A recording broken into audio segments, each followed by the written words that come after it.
الحمد لأهله والصلاة والسلام على أهلهما أما بعد فأعوذ بالله من الشيطان الرجيم بسم الله الرحمن الرحيم وعن أبي هريرة رضي الله عنه قال قال رسول الله صلى الله عليه وسلم اجتنبوا السبع الموبقات قالوا يا رسول الله وما هن قال الشرك بالله والسحر وقتل النفس التي حرم الله إلا بالحق وأكل الربا وأكل مال اليتيم والتولى يوم الزحف وقذف المحسنات الغافلات المؤمنات متفق علیہ۔ معزز و مکرم ناظرین و سامعین، کتاب الایمان سے باب الکبائر و علامات النفاق الحمدللہ آغاز ہو چکا ہے۔ اس حدیث کے راوی حضرت ابو ہریرہ رضی اللہ تعالیٰ عنہ ہیں۔ آپ ارشاد فرماتے ہیں کہ اللہ کے رسول صلی اللہ علیہ وسلم نے ارشاد فرمایا کہ اجتنبوا السبع الموبقات، کہ 7 ہلاکت میں ڈالنے والی چیزوں سے اپنے آپ کو تم بچائے رکھو۔ یعنی جو کوئی بھی شخص ان کاموں کا مرتکب ہوتا ہے تو پھر وہ 7 چیزیں، یہ جو 7 گناہ کبیرہ ہے، اس کو ہلاکت میں ڈال دیتی ہیں۔ عزیزان محترم، یہاں 7 کا ذکر کیا گیا ہے، لیکن اور ایک روایت میں حضرت ابن عباس کی اس کی تعداد 70 تک بتلائی گئی ہے۔ اور حضرت شیخ ابو طالب مکی رحمۃ اللہ علیہ، جو کہ صاحب قوت الخلود ہیں، اور امام غزالی رحمۃ اللہ علیہ نے جو احیاء العلوم جو آپ نے لکھی ہے، وہ صاحب قوت الخلود کی اصل کی ہی وہ شرح ہے۔ وہ صاحب قوت الخلود فرماتے ہیں کہ میں نے اس باب میں وارد ہونے والی احادیث کو میں نے جمع کیا تو میں نے جملہ 17 گناہوں کو گناہ کبیرہ پایا، جن میں 4 کا تعلق قلب سے ہے، اور 4 کا تعلق زبان سے ہے، 3 کا تعلق پیٹ سے ہے، 2 کا تعلق شرمگاہ سے ہے، اور 2 کا تعلق ہاتھ سے ہے، 1 کا تعلق پاؤں سے ہے، اور 1 کا تعلق سارے بدن سے ہے۔ تو 4 جن کا تعلق دل سے ہے وہ کیا ہے؟ سب سے پہلا شرک کرنا ہے، اور دوسرا یہ کہ نافرمانی پر اصرار کی نیت کرنا ہے، اور تیسرا یہ کہ اللہ کی رحمت سے مایوس ہونا، نا امید ہو جانا، اور چوتھا یہ کہ اللہ کی تدبیر سے بے خوف ہو جانا۔ یہ 4 گناہ ایسے ہیں کہ ان کا تعلق قلب سے ہے۔ پھر آگے بتلایا کہ 4 گناہ ایسے ہیں کہ جن کا تعلق زبان سے ہے۔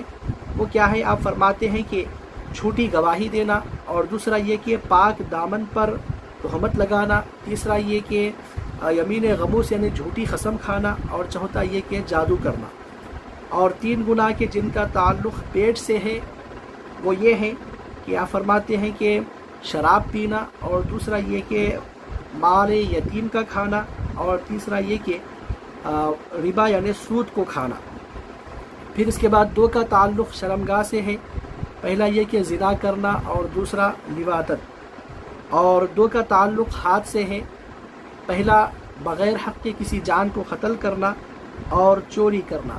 اور ایک گناہ کے جس کا تعلق پاؤں سے ہے وہ یہ کہ کفار سے جنگ کے وقت جہسنا پیٹ پھیر کر بھاگ جانا، یہ بھی گناہ کبیرہ ہے۔ اور ایک گناہ ایسا ہے کہ جس کا تعلق سارے جسم سے ہے، بتلایا کہ وہ والدین کی نافرمانی کرنا ہے۔ تو عزیزان محترم، یہاں پر 7 اور کہیں پر اور کچھ اور، تو بہرحال اس کی تعداد میں جہسنا اختلاف ہے۔ تو حضور پاک صلی اللہ علیہ وسلم نے ارشاد فرمایا کہ تم 7 ہلاک کرنے والی چیزوں سے تم اپنے آپ کو بچائے رکھو۔ سب سے پہلا یہ کہ الشرک باللہ، یعنی اللہ کے ساتھ کسی کو شریک ٹھہرانا، اور دوسرا بتلایا گیا کہ والسحر، جادو کرنا۔ عزیزان محترم، جادو کے متعلق یہ بات یاد رکھیے کہ یہ جادو ایک حقیقت رکھنے والی چیز ہے، اور اس کے بارے میں کہ یہ کفر ہے یا نہیں ہے، کون سے اوقات میں اس کو کفر مانا جائے گا، کون سے اوقات میں نہیں، اس کے متعلق علماء کے درمیان میں بہت اختلاف ہے۔ لیکن ہمارے مذہب کا حاصل یہی ہے کہ جادو یہ فسق یعنی گناہ کبیرہ ہے، اور حضور پاک صلی اللہ علیہ وسلم نے ارشاد فرمایا کہ وہ شخص ہم میں سے نہیں ہے جو جادو کرتا ہے اور جس کے لیے جادو کیا جاتا ہے۔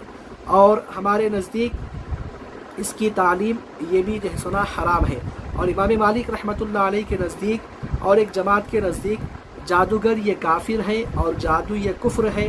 اس کا سیکھنا، سکھانا اور اس کی تعلیم، یہ تمام چیزیں جو ہے سنا کفر ہے۔ تو الغرض جادو یہ ایک حرام چیز ہے۔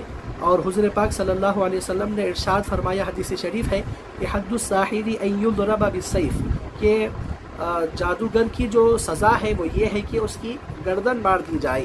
اور حضرت عمر رضی اللہ تعالیٰ عنہ نے گورنروں کو آپ نے یہ خط بھیجا تھا کہ تم جادوگروں کو قتل کر دو، اور حضرت عمر کے زمانے میں 3 جادوگروں کو جو ہے سنا قتل کر دیا گیا تھا۔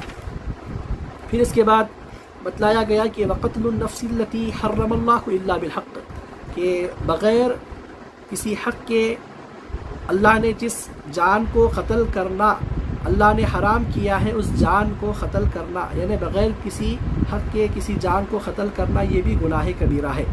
اور چوتھا بتلایا گیا کہ وَأَكُلِ الرِّبَا، سود کھانا۔ عزیزان محترم، سود یہ حرام ہے۔ احل اللہ البیع وحرم الربا، قرآن میں اللہ نے واضح طور پر اعلان فرما دیا کہ اللہ نے بیع کو حلال کیا ہے اور سود کو حرام کیا ہے۔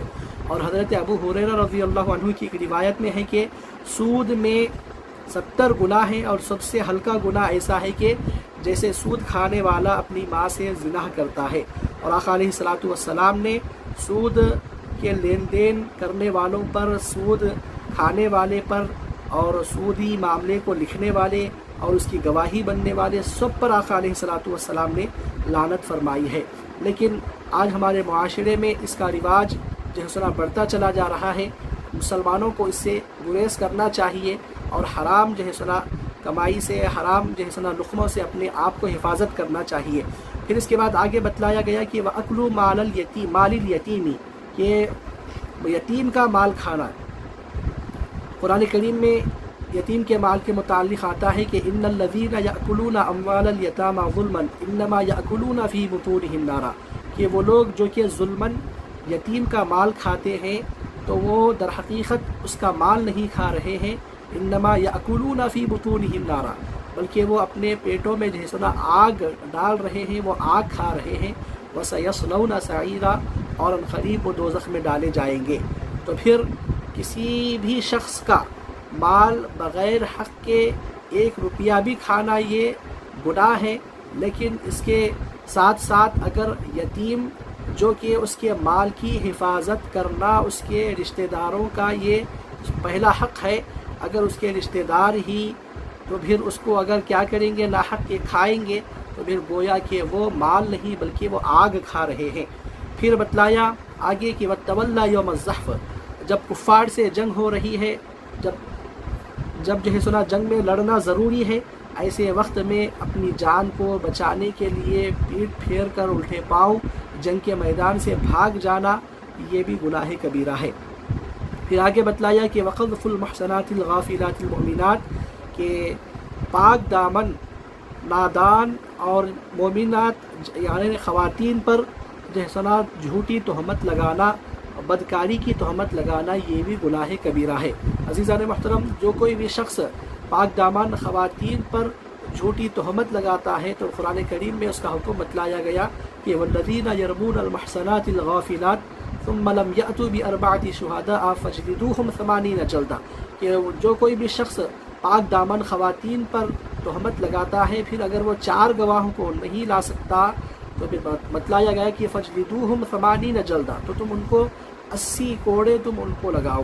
تو پھر شریعت میں اس کی جو ہے سنا سزا بھی مقرر کی گئی ہے پاک دامن خواتین پر بدکاری کی تہمت لگانے کی کہ 80 کوڑے ان کو مارے جائیں گے۔